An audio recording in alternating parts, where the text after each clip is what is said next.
20장. 모래바람이 무겁게 휘몰아쳤다. 바람의 끝자락이 붉게 물들고 태양이 지평선 너머로 기울며 전장은 붉은빛 속에서 살아 숨쉬는 듯한 긴장감으로 가득 찼다. 태무진의 시선은 멀리 금나라의 중무장 보병이 전진하는 모습을 포착했다. 강철 갑옷이 서로 부딪히며 발산하는 소리가 천둥처럼 울려 퍼졌다. 금나라군의 보병은 방패를 앞세우고 촘촘한 진영을 유지하며 전진하고 있었다. 각 병사마다 투구의 눈구멍 사이로 불꽃 같은 의지가 드러나고 있었다. 이들이 우리에게 승산이 있다고 생각하는 것인가? 태무진은 혼잣말처럼 중얼거리며 옆에 있는 수부타이를 힐끗 바라보았다. 그의 눈빛은 흔들림 없이 강철처럼 굳건했다. 칼날이 부딪히는 순간 그들의 느린 움직임은 그들을 파멸로 이끌 것입니다. 칸. 수부타이는 검집에서 암흑의 검을 천천히 꺼내며 검은빛이 피어오르는 검날을 하늘로 치켜들었다. 검에서 뿜어져 나오는 검은 연기가 그의 얼굴을 스쳤다. 옆에 서 있던 젤메가 갑옷의 허리띠를 단단히 조여매며 말했다. 금나라군은 그들의 갑옷과 무게에 묶여 있습니다. 그 틈을 이용한다면 우리의 기마병대는 독수리처럼 그들의 심장을 찌를 것입니다. 태무진은 고개를 끄덕였다. 그렇다. 그들의 강철은 우리에게 쇠사슬일 뿐이다. 그는 옹칸이 이끄는 기마병대가 전방으로 진격하는 모습을 바라보며 깊은 숨을 내쉬었다. 옹칸의 말발굽이 땅을 내리칠 때마다 대지는 진동하고 그의 병사들은 함성을 내지르며 전진했다. 태무진의 지휘에 서 있던 병사들은 그 모습을 보며 각자의 칼과 활을 들어 올렸다. 그들 모두의 눈에는 결연한 의지가 서려 있었다. 우리는 그들이 움직일 때까지 기다린다. 그들이 중앙에서 타타르의 보병을 압박할 때 옹칸의 우익이 먼저 들어갈 것이다. 그리고 우리가 좌익에서 그들을 휘감듯 덮치면 타타르의 진영은 혼란에 빠질 것이다. 수부타이가 검을 들어 올리자 그와 함께 한 줄로 늘어선 병사들이 일제히 함성을 내지르며 돌진했다. 검의 칼날이 태양빛을 받아 번뜩였고 그의 검법은 마치 그림자처럼 적을 덮쳤다. 수부타이의 첫 일격은 기습적이었다. 검광참이 비처럼 터지며 수십 명의 타타르 병사들이 검에서 발산된 광휘에 눈이 멀어 피할 틈도 없이 쓰러졌다. 그의 공격은 너무나도 빠르고 정확하여 적들이 쓰러지는 순간 그들의 눈에 비친 것은 검은 빛의 번개뿐이었다. 촌호는 한 걸음 물러서며 자신의 손을 휘저었다. 그의 손끝에서 생겨난 어둠의 기운이 검집 속으로 흐르고 순간적으로 그의 몸이 사라졌다. 그는 음영신법을 사용하여 적의 뒤로 은밀하게 접근했다. 그의 움직임은 물 흐르듯 자연스러웠고 단 한 번도 모래바람의 그림자를 드러내지 않았다. 촌호는 적의 대열에 한 번도 닿지 않은 채 그들의 심장부로 파고들어가 타타르의 지휘관들이 모여있는 곳으로 향했다. 어디 있지? 촌호는 속삭이듯 중얼거렸다. 그의 시선이 메구진 슬투의 금빛 투구를 포착했다. 그 거대한 존재는 타타르군의 중심에서 자신을 둘러싼 병사들에게 명령을 내리고 있었다.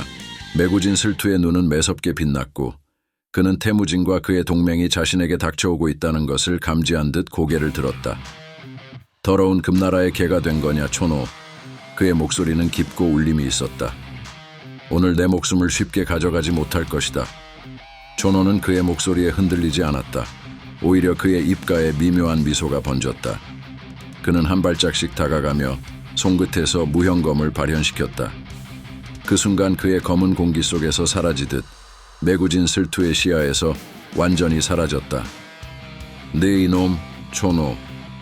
슬투의 말이 차에 끝나기도 전에 그의 금빛 갑옷 한쪽이 찢어지는 소리가 들렸다. 촌호의 검이 공간을 가르고 슬투의 몸을 베어냈다. 그의 공격은 마치 시간이 멈춘 듯 단 한순간에 이루어졌고 메구진 슬투는 비명을 지르며 쓰러졌다. 촌호는 붉은 피가 검날을 타고 흘러내리는 모습을 차분히 바라보았다. 너는 이미 진 것이다. 네가 패배한 순간은 우리의 운명이 결정된 순간이기도 했다. 전장이 일순 정적에 휩싸였다. 메구진 슬투의 최후는 타타르군의 사기를 완전히 꺾었다. 그들은 맹렬하게 항전하던 모습을 잃고 무너져 내렸다. 사방에서 들려오는 금속성 비명과 붉은 피가 흐르는 전장의 소리는 점점 더 깊은 어둠 속으로 빨려 들어갔다. 전투가 끝난 후 태무진의 진영에는 조용한 승리의 기운이 감돌았다. 젤메는 부상자들을 부축하며 촌호가 가져온 매구진 슬투의 금빛 검을 태무진에게 건넸다.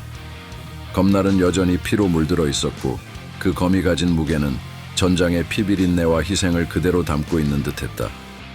이것은 우리의 승리를 상징하는 것일지도 모르지만 태무진이 검을 내려다보며 말했다.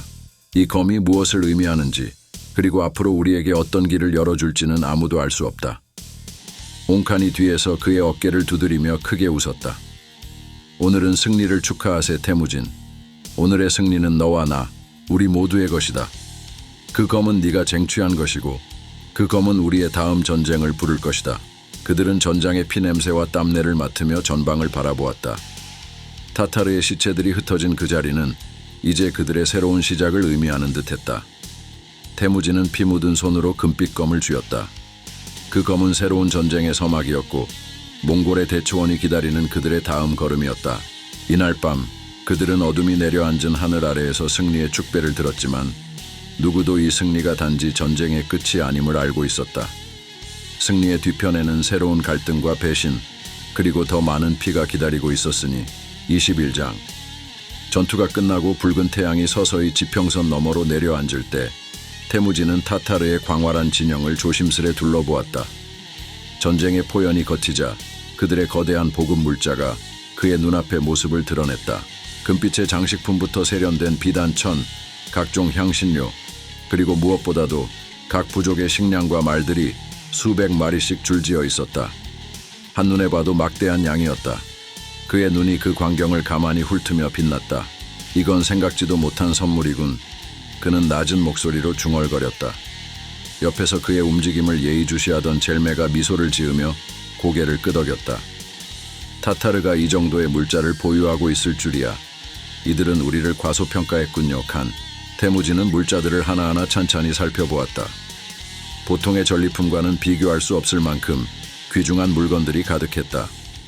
저 멀리 수백 개의 가죽 텐트마다 저장된 식량은 물론 다양한 원거리 무기와 각종 금속 도구들이 어지럽게 흩어져 있었다.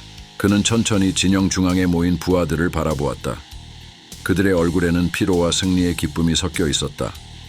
하지만 무엇보다 그들의 시선은 태무진의 다음 명령을 기다리며 반짝였다. 모두들, 오늘의 승리는 너희들 모두의 힘으로 이뤄낸 것이다. 그의 목소리는 가슴 깊이 울려 퍼졌고 병사들은 저마다의 무기를 들고 태무진의 말에 귀를 기울였다. 이 물자는 우리 몽골 전체의 것이다. 이 전리품을 공정하게 나누겠다. 각 부족의 용사들, 너희는 자신이 쌓아온 공로에 따라 마땅히 받아야 할 몫을 받게 될 것이다. 태무진이 손을 들어 올리자 그의 지시에 따라 부관들이 약탈한 물품을 차례차례 나누기 시작했다. 금화와 비단, 말, 식량 등이 쌓여가는 것을 본 병사들의 눈빛은 점점 더 활기를 띠었다. 태무진은 전투에서 가장 빛을 발한 용사들에게 더 많은 몫을 나누어 주었다. 그러나 누구 하나 소외되지 않게 모든 사람에게 골고루 물자를 배분했다. 이윽고 태무진은 부하들의 얼굴을 천천히 둘러보았다. 몇몇 젊은 병사들은 아직도 자신이 받게 될 물자를 보며 환희에 찬 표정을 지었다. 한참을 보고 있던 그는 부하들에게 다가가며 말했다. 너희가 받은 것들이 만족스럽더냐? 그러나 이것이 전부가 아니다. 오늘의 승리는 시작일 뿐이다. 이 물자는 전리품이 아니라 우리가 앞으로 나아갈 길의 기반이 될 것이다. 너희는 이 물자를 통해 자신과 부족을 지키고 나아가 몽골을 하나로 모을 수 있는 힘을 길러야 한다. 그는 말을 멈추고 자신의 말을 경청하고 있는 병사들을 바라보았다. 초점 없는 눈으로 자신의 손에 든 금화를 바라보던 병사들이 태무진의 목소리에 고개를 들고 눈을 마주쳤다. 이 물자들이 우리가 오늘 하루 배부르게 먹고 만족하게 지낼 도구가 되어서는 안 된다. 이것을 통해 더 나아가라. 너희의 부족을 더 강하게 만들고 동료들을 더 부유하게 만들어라. 그리고 그 힘으로 우리 모두가 하나가 될 수 있도록 해라. 태무진의 결단과 분배 방식은 단순한 보상 이상의 것이었다. 그는 물자를 통해 병사들의 마음을 얻고 충성을 더욱 공고히 했다. 한 사람도 소외되지 않도록 하되 노력하고 공을 세운 자들에게는 그에 상응하는 보상을 주었다. 병사들은 모두 그의 공정한 판단에 감탄하며 그에 대한 신뢰를 더욱 깊이 새겼다. 그는 자신이 나눠준 물자들이 적당히 소비되고 사라지는 것이 아닌 각 부족의 성장을 돕는 씨앗이 되길 원했다. 병사들은 그가 단지 물자를 나누는 것을 넘어 그들에게 미래를 제시하고 있음을 깨달았다. 태무진의 눈빛은 강렬했고 그 속에는 그가 바라보는 몽골의 미래가 깃들어 있었다. 부하들 사이에서 가벼운 속삭임이 흘렀다. 칸은 모든 것을 꿰뚫어 보고 계셔. 물자에 담긴 의도를 이해하지 못하는 이는 없어.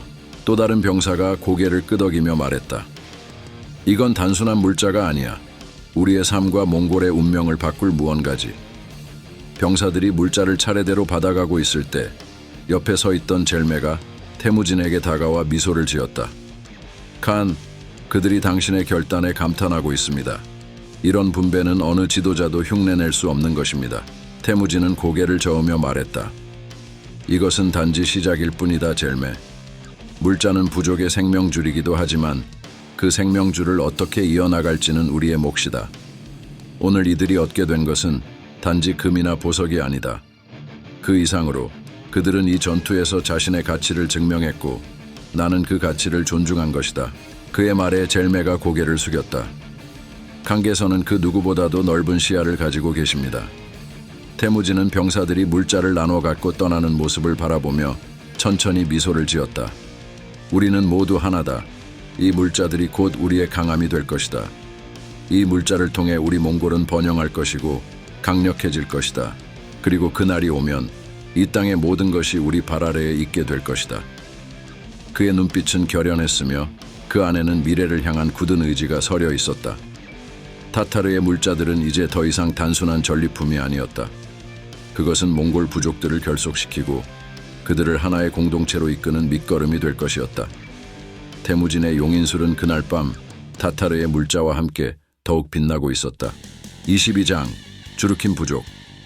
태무진이 야영지로 돌아왔을 때 후방 부대원들은 피투성이의 옷도 제대로 걸치지 않은 처참한 모습이었다. 쓰러진 가축들의 시체와 피가 흥건한 땅은 그들의 무력감을 그대로 드러내고 있었다. 병사들은 고개를 숙인 채 태무진의 눈길을 피하며 떨리는 목소리로 말했다. 주르킨 놈들이 쳐들어와 가축을 죄다 쓸어갔습니다. 저항하자 10명을 그 자리에서 죽이고 남은 이들은 옷마저 빼앗겼습니다. 그들이 가진 건 단검뿐이었는데도 너무나도 잔혹했습니다. 병사의 목소리는 갈라지고 있었고 눈에는 분노와 슬픔이 뒤섞인 눈물이 맺혀 있었다. 태무진은 그의 말을 들으면서도 시선을 멀리 케를렌 강의 삼각지대 방향으로 던졌다. 그곳에 주르킨 족이 자신의 야영지를 두고 있었다. 그들이 오랜 시간 동안 그의 부족을 괴롭히며도 아무 제재를 받지 않았던 이유는 단 하나였다. 태무진이 지금까지 참아왔기 때문이었다. 하지만 더는 그럴 필요가 없었다. 태무진은 긴 호흡을 내쉬며 가만히 입술을 앙다물었다. 그의 눈빛이 서서히 차가워졌다. 이제는 주르킨 족이 그 대가를 치를 때였다. 이제 그들에게 보여줄 때가 왔다. 그의 말은 조용했지만 그 안에는 피할 수 없는 결의가 담겨 있었다. 젤메 수부타이 초노 준비해라. 우리가 주르킨 족에게 어떻게 싸우는지 보여주겠다. 젤메가 나오며 연풍검법의 기운을 일으켰다. 그의 검이 가볍게 휘둘러지는 순간 주변의 바람이 회오리처럼 몰아쳤다. 마치 안개처럼 희미하게 퍼지는 연기의 형상이 그의 주변을 감쌌고 바람이 세차게 불며 그의 발밑에서 소용돌이 쳤다. 그의 움직임은 자연스럽고도 부드러웠으나 그 안에는 날카로운 살기가 스며 있었다. 수부타이는 이미 활을 들고 있었다. 그의 손끝이 떨림없이 활의 시위를 당겼고 화살의 끝에 내재된 내공이 서서히 응축되며 밝은 빛을 발했다. 1월참의 기운이 그의 손끝에서 터져 나왔다. 화살이 번개처럼 빠르게 시위를 떠날 때 그것은 하늘을 가로지르며 마치 유성처럼 빛났다. 화살 끝이 적진을 향할 때마다 대지를 울리는 진동이 따라왔다. 초노, 너의 무용검을 준비해라. 태무진이 명령하자 초노는 검을 가볍게 뽑아들었다. 그의 검이 검집을 벗어나는 순간 검날이 흔들리며 눈에 보이지 않는 그림자를 만들어냈다. 초노는 손목을 가볍게 움직여 검을 몇 차례 휘둘렀다. 무형검의 진가가 드러나자 검의 움직임은 흔적도 없이 사라졌고 그저 공기를 가르는 소리만이 잔잔하게 울려 퍼졌다. 내 신호에 맞춰 움직인다. 주르킨 족을 향해 나아간다. 태무진이 외치자 몽골 병사들은 일제히 움직이기 시작했다. 그들은 말 위에 올라타거나 칼을 뽑아 들었고 갑옷에 묻은 피를 닦아내며 새로운 전투를 준비했다. 태무진이 앞으로 나서자 병사들은 그의 뒤를 따랐다. 그들의 발걸음마다 땅이 울리고 하늘에는 짙은 먹구름이 몰려들었다. 천둥의 춤을 시작해라. 태무진이 낮은 목소리로 속삭였다.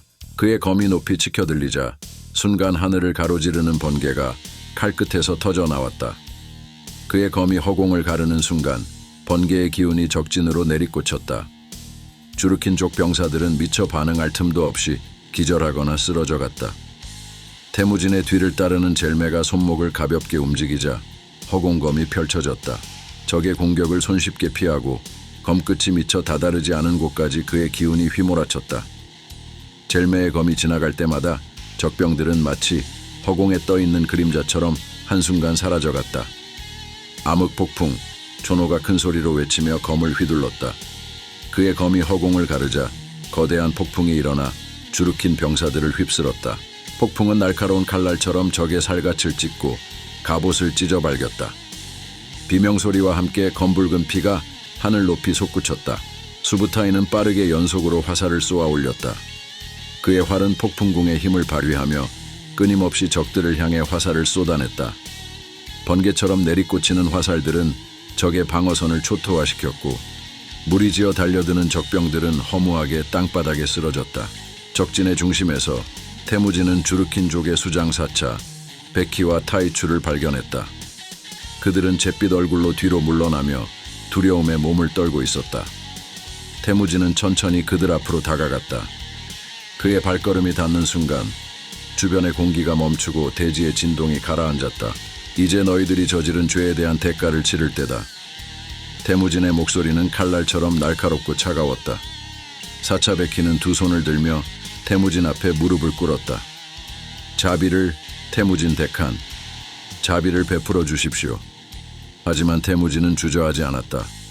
그의 칼이 높이 치켜 들리더니 사차 베키의 목을 정확히 겨눴다. 순간 검은 공기를 가르며 사차 베키의 목이 날아갔다. 타이추는 공포에 질려 비명을 지르며 뒷걸음질쳤다. 그의 얼굴에는 한 가닥 희망도 용서도 없는 두려움만이 가득했다. 너희의 죄는 용서받을 수 없다. 태무진은 말없이 타이추의 목을 베었다. 그의 검은 한치의 흔들림도 없이 타이추의 목을 가르며 붉은 피를 흩뿌렸다. 주르킨 쪽의 수장들이 모두 쓰러지자 남아있던 병사들은 도망치기 시작했다. 태무진은 그들을 쫓지 않았다. 그의 검에서 흘러내린 피가 대지에 떨어지며 그가 선 곳을 중심으로 짙은 붉은 기운이 퍼져나갔다.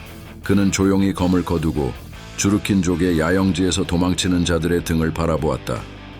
야영지에는 불길이 타올랐고 사방에서 비명소리가 들려왔다. 그제야 병사들은 그가 원하는 것을 이해할 수 있었다. 그가 원한 것은 승리가 아니었다. 그가 원하는 것은 주르킨족 전체에게 영원히 사라지지 않을 공포를 심어주는 것이었다. 전투가 끝나고 불타는 야영지를 뒤로 한 채 태무진은 천천히 말을 돌렸다. 이제 그와 그의 연합은 더 이상 주르킨족에게 멸시당하지 않을 것이었다. 구독과 좋아요 꾹!